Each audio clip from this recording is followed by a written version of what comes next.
We are living in the present, आप ये बात याद रखें। And the mostly thing I want to say that the people of India, especially the Muslims of India, are living a hostile life, and you are।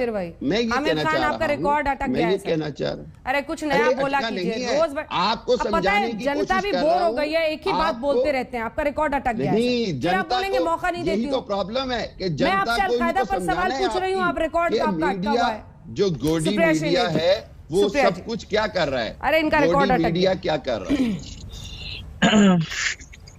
हमारे media की चिंता करने से पहले मुझे अच्छी तरह से पता है, आपको इंदिरा गांधी जी का चेहरा जरूर याद आ जाता होगा। उन्होंने जिस तरह से 2 टुकड़े आपके करके विश्व का भूगोल बदला और बांग्लादेश को जन्म दिया, उस हार से आप अभी तक उभरे नहीं है। वो दिख रहा है, वो आपका फ्रस्ट्रेशन भी दिख रहा है। आप हिंदुस्तानियों की बात बिल्कुल मत करिए।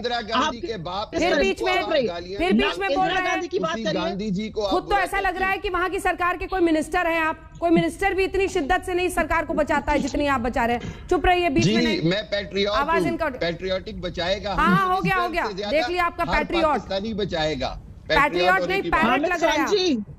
हामिद खान जी, हामिद खान जी, आपकी 4 पुश्तों के ख्वाब में नेहरू जी और इंदिरा जी आते थे। उन्होंने जो आपका हश्र किया था, तो आपकी 7 आने वाली पुश्तें भी हमें ही याद करेंगी। उसके बाद जो हमारे फिर बीच में हामिद खान, इनका ऑडियो डाउन करिए। इनका रिकॉर्ड अटका। दिक्कत की बात यह है कि पाकिस्तान अपने बलबूते पर कुछ नहीं कर सकता है। कभी चीन की कठपुतली बना रहता है, अब तालिबान के इशारे पर नाच रहा है। उसको शायद इतिहास से कोई लेसन ही नहीं लेना है कि जिस सांप को आप दूध पिला रहे हैं वो आपको सबसे पहले काटेगा। लेकिन मैं यहाँ पर कुछ बातें सुनकर खुश हूँ। मैं संबित पात्रा की बात सुनकर खुश हूं कि वो तालिबान को एक टेरर ऑर्गेनाइजेशन मानते हैं। उनको लगता है कि तालिबान ने औरतों के साथ और टेरर एक्टिविटीज करी है। तालिबान के संबंध जो है वो लश्कर तैयबा तक से है, अलकायदा से है। मैं खुश हूं उस बात को इसलिए सुनकर क्योंकि सरकार को भी तालिबान को टेरर ऑर्गेनाइजेशन मानना पड़ेगा।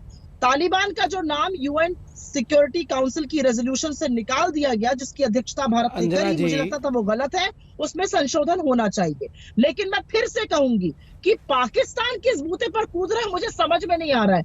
न सिर के नीचे ऊपर छत है, न पैरों के नीचे जमीन है। आप किसके इशारे की कठपुतली कब तक बने रहना चाहते हैं? कटोरा लेके विश्व में कब तक घूमिएगा? लेकिन बात असल ये है कि जिस बढ़ावा आप दे रहे हैं जिस आतंकवाद को, वो विश्व के लिए खतरा है। उस आतंकवाद का सामना हमने पहले भी किया है, आगे भी करेंगे। और मैं अपनी सरकार से अपेक्षा करती हूँ, आशा करती हूँ और पूरा विश्वास है कि वो आतंकियों को के साथ किसी भी संबंध को बढ़ावा नहीं देंगे।